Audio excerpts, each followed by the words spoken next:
Hello mga ka-offloader sa Pinas Market. Welcome back to my channel. Maraming salamat po sa mga viewers at sa mga subscribers. Bukas ay mag-umpisa naman ang trading day ng Pilipinas. Happy Sunday sa lahat. So meron tayong pag-usapan mga ka-offloader. Kung bago ka lang sa pag-usapan natin yung isang stock na dapat nyong abangan. Walang iba kundi si Spinix o Imgin na siya ngayon. So bago natin pag-usapan yan, huwag kalimutan kung bago ka lang sa aking channel, hindi ka pa naka-subscribe, pakipindot ng subscribe button at saka bell button. Ma-notified ka palagi. Meron tayong 102 videos at 25 subscribers. Sana naman ay dagdagan nyo yan. Libre lang po ang mag-subscribe. Meron tayong mga videos diyan, panoorin nyo. So, bakit ba kamo napakahalaga si Spinix? Sa mga nakaraang mga araw, maraming balita si Spinix, Yung yan, Imgin na yan siya ngayon Ang Spinix, Imgin na yan siya. So meron silang 51% profit jumps to 5.1 billion on LG renewable boss. So yan sila ay mga power generating ng Meralco. Si Meralco na kasi yung pinakamalaking share nitong Imgin, kaya pinalitan na siya from Spinix, naging Imgin na siya, Pero sa trading natin hindi pa siya napalitan, siguro may mga proseso, So sa panahon ngayon na mahal ang crudo, 105 a barrel. Ang Pilipinas, lalo na bandang Luzon, ang mga diyan is power nila supply diyan is nanggagaling sa crudo, lalo na sa Cebu, ganun, kaya medyo mahal-mahal ang kuryente.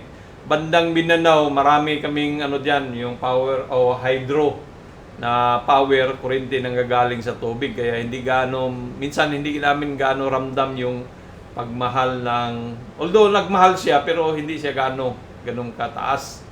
Pero apektado pa rin damay-damay pa rin nationwide, So, ang Imgin kasi o Spinix ay nagsusuplayan sila ng kuryente sa National Grid Corporation of the Philippines, yung namamahala ng power sa Pilipinas, sa pamamagitan ng solar power, yung galing sa araw, Tapos ito si Spinix ay baka nga sila yung may sinabi dito pinakamalaking, ito basahin niyo yan, Imgin, the company behind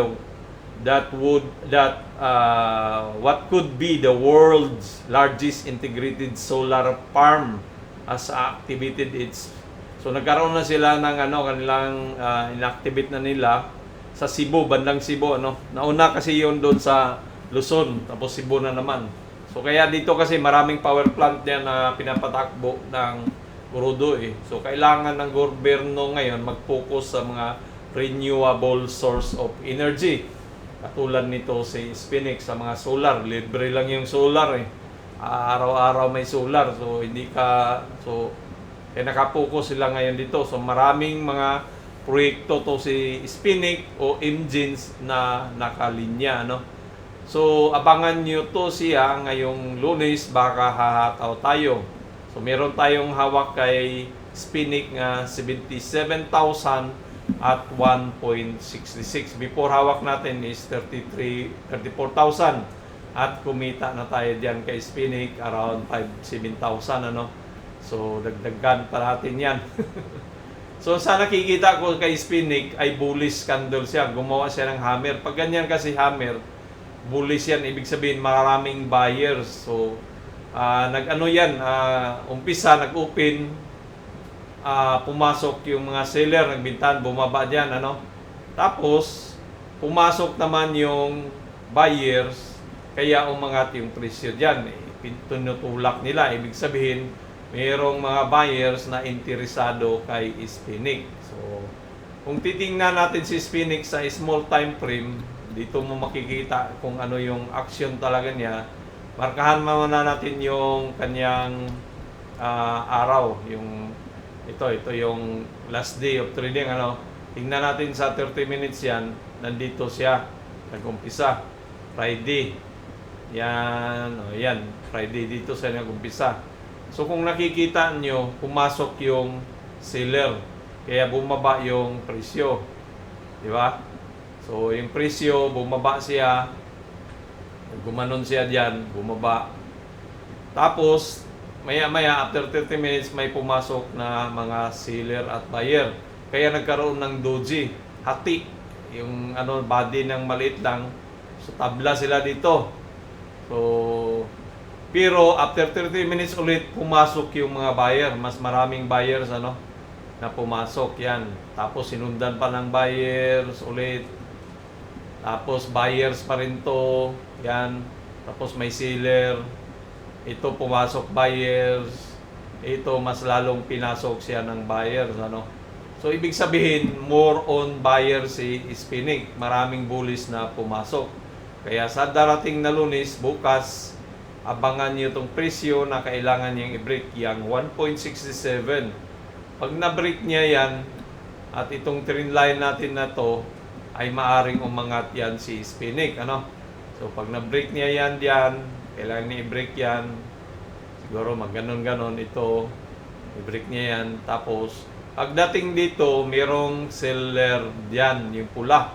So, ibig sabihin, pag nagbinta yan, bababa ang presyo ulit, So, baka dito meron tayong support yan. Ito support.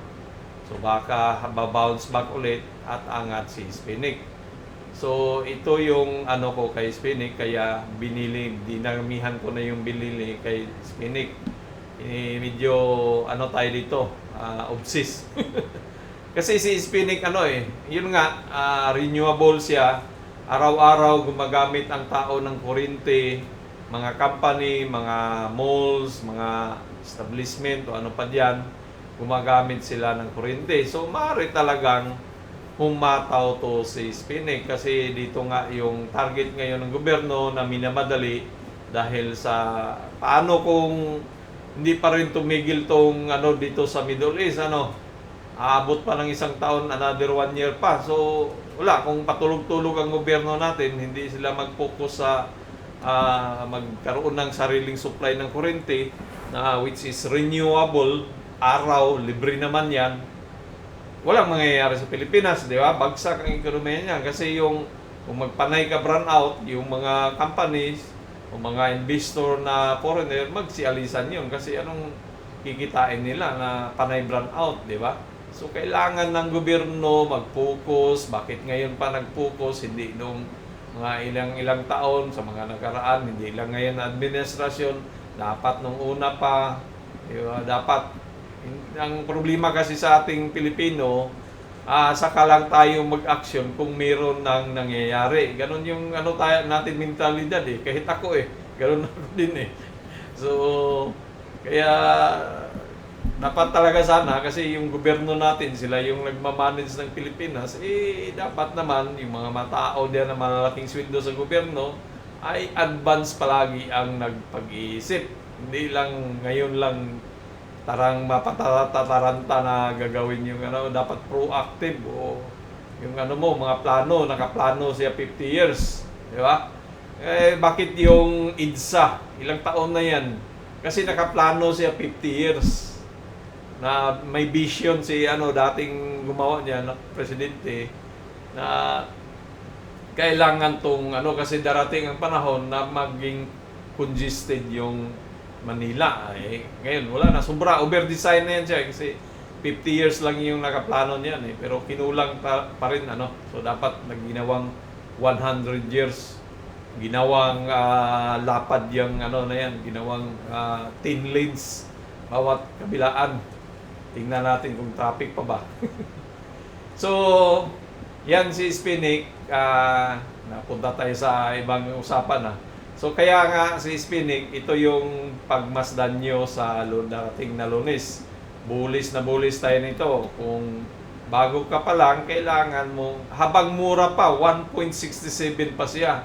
Yung pira mo, marami kang mabibiling share nito. So, kunwari, example, halimbawa, pananglitan, meron kang 10,000 ngayon sa pira mo. at binili mo si Spinix sa halagang divide 1.67, meron kang 5,988. So dagdagan mo na lang yan kunti, gawin mong 11,000 siguro para maging 6,000 kasi ang board lot ni Spinix is 100. So dahil nga marami siyang mga pipeline, mga project na kalinya, mga balita-balita, maaari talagang humataw yan si Spinix. Yan no, ang presyo ng dollar is 161 na naman. So kaya meron kang, kunwari, yun nga, meron kang 6,000, paano pag umangat si mag-dose yan? So 1.72, ibig sabihin yung pira mo kumita na siya ng 1.2. Sabihin na natin madalian, ano? So kumita siya, so may 6,000 share ka, multiply mo ng 1.2 ang tinubo sa pagbili mo ngayon, tumubo ng 7,200. Yung 16,000 pesos mo o 11,000. Diba? Malaking bagay habang mura pa siya at baka malay natin ngayong buwan na to, bago matapos ang buwan na to, aabot tayo dito kay Spinix sa itong may sell order block na i-trigger, ano? So, maaring ganon yan. So, titingnan natin. Hindi natin alam kung talagang magkaanuhan. Kasi kailangan niya i-break talaga yung resistant na yan. Ito dito, kailangan din niyang i-break yung points dito para ma-confirm natin na talagang hahataw si Spinix dito sa 2 pesos. So, kung hindi ka pa nakapagbili kay Spinix, magbili ka, mag-impok ka na ngayon kasi nakatutok na ang gobyerno ngayon sa renewable. At tandaan, Spinix ay Meralco na ang may hawak ngayon. Ibig sabihin yan, si Meralco mismo nagsusupply o nag-distribute ng mga kuryente sa Manila o sa Luzon. Kaya, at meron na rin siyang sariling planta, gumagawa ng kuryente, so maaring tumaas yung income nila, no? So, dahil mapigilan na yung mga paunti-unting run out. Kaya saan ka pa? Huwag magpahuli. Bili na kay Spinix habang mura pa. At para makabili ka, kailangan mo nang mag-open ng account, ano? So, sino yung mga broker? Meron tayong broker dito, ang naano ko lang, nagawa pa lang, ay si Cool at saka Metrobank kung paano mag-open yan. Panoorin mo yan, ano na yan, para makabili ka, ano? So, si video, sinubukan ko siyang gawin pero para komplikado yung pag-ano niya eh. Hindi ko malink-link kasi may kailangan ano. Di bale. So, yan. So, huwag magpahuli kay Spinix habang mura pa. Kung OFW ka, nag-iipon, bakit hindi ka mag-umpisang mag-ipon nito kay Spinix kasi o Imgin kasi malayo ang patutunguhan dito. Tingnan mo lang naman to si Meralco. Example ko lang to, pakita ko sa inyo si Meralco. So, nasaan ba si Meralco nag-umpisa? Ano bang presyo ni Meralco nung una nung nag-umpisa siya? Saan na yun? Layo, kasi matagal na to si Meralco eh. So, yan natin. Yan si Meralco. Nag-umpisa sa 25 o 20 o 17 si Meralco, di ba? Ngayon, tingnan mo si Meralco. Nasa 630 na. Paano kung si Spinix ganun ang kanyang gagawin, di ba? Kasi, nga, maliit pa naman si Spinix. Umpisa pa lang, o Imgin na siya ngayon. So, paano kung maging Meralco yan na presyo? Di ba? So, habang ano pa, kung bata ka pa dito sa nag-abroad ka, bata ka pa, ay mag-umpisa ka ng trading. Ito yung ano ko parang masabi na nanghinayang ba sa panahon.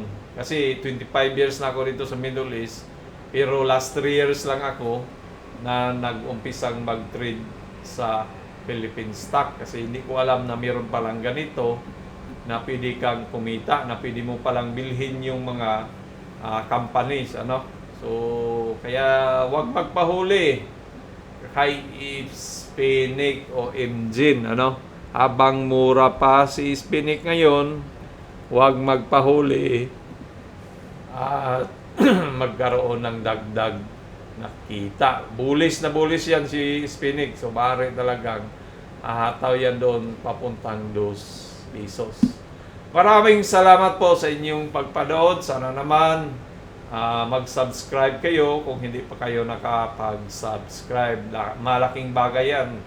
Makatulong mapalago ang ating channel, ano, at marami tayong maabot na mga tao mabigyan ng share, ano. Paalala, hindi po ako financial advisor. Ako po ay isang OFW.